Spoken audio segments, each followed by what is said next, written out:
Sarah Matthews sat on the wooden porch of her small homestead, cradling her 3-month-old daughter, Ma, in her arms. The late afternoon sun cast golden streams of light through the cottonwood trees, painting everything in warm amber tones. It had been 8 months since her husband, Thomas, died of fever, leaving her alone with their newborn in this harsh, unforgiving land. The sound of footsteps made her look up. A tall, Apache warrior stood at the edge of her property, his muscular frame silhouetted against the fading light. His long black hair hung past his shoulders, and turquoise jewelry adorned his neck. He wore traditional leather garments with intricate beadwork. But it wasn't his imposing presence that caught Sarah's attention. It was a tiny bundle he carried in his arms. The warrior's dark eyes met hers, and in them, she saw something she recognized all too well. Desperation, fear, the primal panic of a parent watching their child suffer. He took a cautious step forward,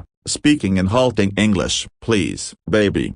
No wait, mother gone, 3 days." His voice cracked on the last words. Sarah's heart clenched. She looked down at the bundle in his arms and saw a small infant, perhaps only a few weeks old, weakly crying. The baby's copper-toned skin seemed paled, and his little body looked thin beneath the soft deerskin wrapping. Every sensible thought told her to be afraid. The conflicts between settlers and Apache tribes were well known. Her neighbors would be horrified. But as she looked at that tiny, suffering child, Sarah saw only what any mother would see: a baby who needed help. "Bring him here," she said softly, gesturing to the porch. The warrior, who introduced himself as Nashida, climbed the steps slowly, his movements careful despite his powerful build. Up close, Sarah could see the exhaustion etched into his weathered face, the dry tear tracks on his cheeks. This was a man who had been fighting a losing battle against time and circumstance. "His mother?" Sarah asked gently. "Sickness took her 2 days after he born." "My sister." Nashida's English was limited,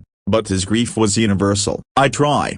Goat, water, honey, nothing work. He getting weak." Sarah understood immediately. Without his mother, without proper nourishment, the baby was slowly starving. She looked down at Emma, contentedly nursing, then back at the tiny infant in Nashida's arms. The baby's cries were growing weaker, more pitiful. "What's his name?" she asked. "Dakota." "Mean friend to everyone."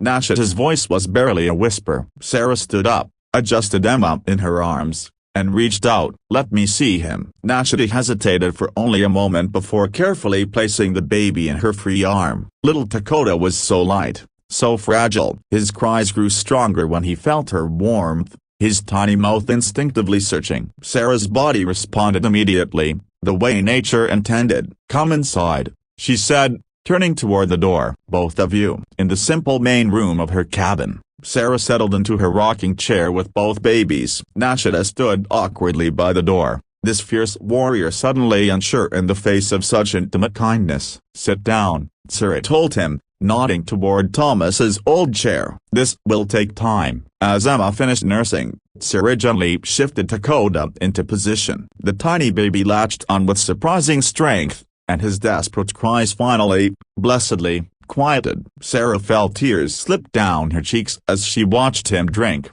his little body relaxing for the first time in days. Nashida's shoulders sagged with relief, and he covered his face with his hands. When he looked up, his eyes were wet. "Why?"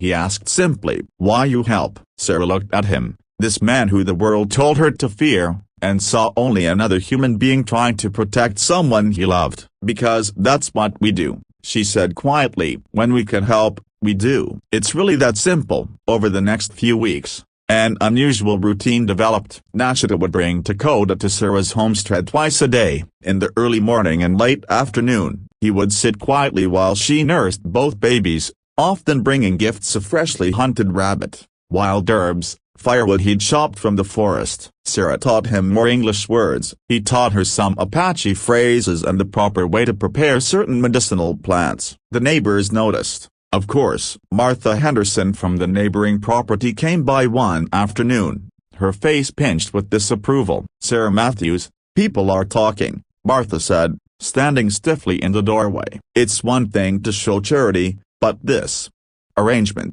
it's not proper. It's not safe." Sarah, sitting in her rocking chair with both babies, one on each side, looked up calmly. "Martha, would you have me let a baby starve?" "It's not your responsibility." "It became my responsibility the moment he was brought to my door." Sarah's voice was gentle but firm. "These children don't understand borders or conflicts. They just need love and care. That's all any child needs." Martha left in a huff, but Sarah didn't waver. She had lost too much in her life via her husband, her old home back east, the future she'd imagined. But here, in this small act of kindness, she had found something precious: purpose, connection, a reason to keep going. As weeks turned into months, Dakota grew stronger, healthier. His cheeks filled out, his cries became more lusty and demanding, the way healthy babies should be. Emma and Dakota became almost like twins, reaching their milestones together, their small hands sometimes finding each other as they nursed. Nashida, too, transformed. The grief-stricken uncle became more relaxed, his rare smiles coming more easily. He built Sarah a better chicken coop, repaired her leaking roof, and taught her how to track weather patterns. In return, she mended his clothing, shared her meals, and listened as he told stories about his sister, about Dakota's mother. "She was like you," he said one evening as the sun set. "Kind heart. She would like you take care of him, would make her spirit happy." "I'm honored to do it," Sarah replied, looking down at the sleeping babies in the cradle Thomas had built. "They've both given me a reason to smile again." One crisp autumn morning, Nashida arrived at their homestead with several members of his tribe. Sarah's heart raced with initial fear, but Nashida quickly reassured her. "My people won't meet you, won't thank you." An elderly woman, her silver hair braided with colored threads, approached Sarah. Through Nashida's translation, she explained that she was the tribe's grandmother, their spiritual leader. "You give life when you could have closed door. You give love when you could have given fear. This is true strength, true wisdom." The woman placed the beautiful blanket around Sarah's shoulders, woven with intricate patterns. "You will always have protection of our people. You and your daughter. This is our promise." As winter approached,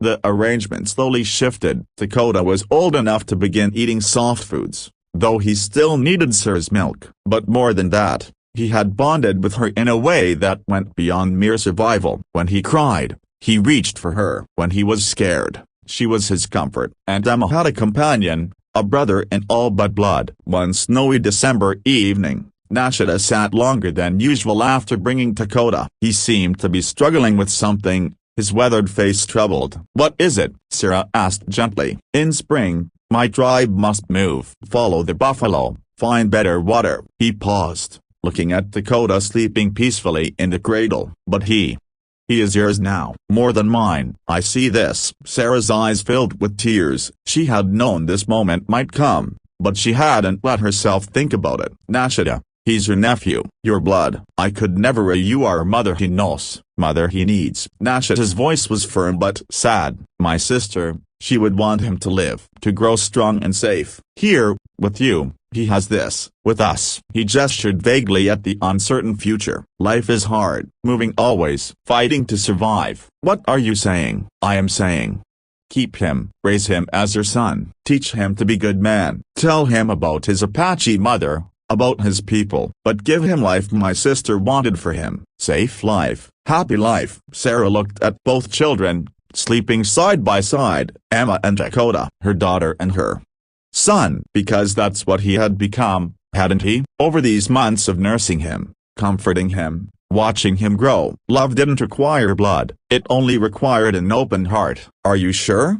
she whispered. Nashida nodded, tears streaming down his face. "I will visit when I can. Will teach him about his mother, about Apache ways. But you are his mother now. You saved him. You loved him when you did not have to." They sat together in the quiet cabin, two people from different worlds united by their love for a child. Outside, snow began to fall, soft and gentle, covering the harsh landscape in a blanket of white. Sarah reached across and squeezed Nashida's hand. "He will know where he comes from. I promise you that. And he will know that his uncle Nashida loved him enough to give him everything." In the cradle, both babies slept peacefully, unaware of the profound decision being made. But in time, they would understand. Dakota would grow up knowing two cultures, two worlds, bound together by one simple truth that Sarah had known from the very beginning. Kindness doesn't ask questions, love doesn't see borders, and family is built not just by blood,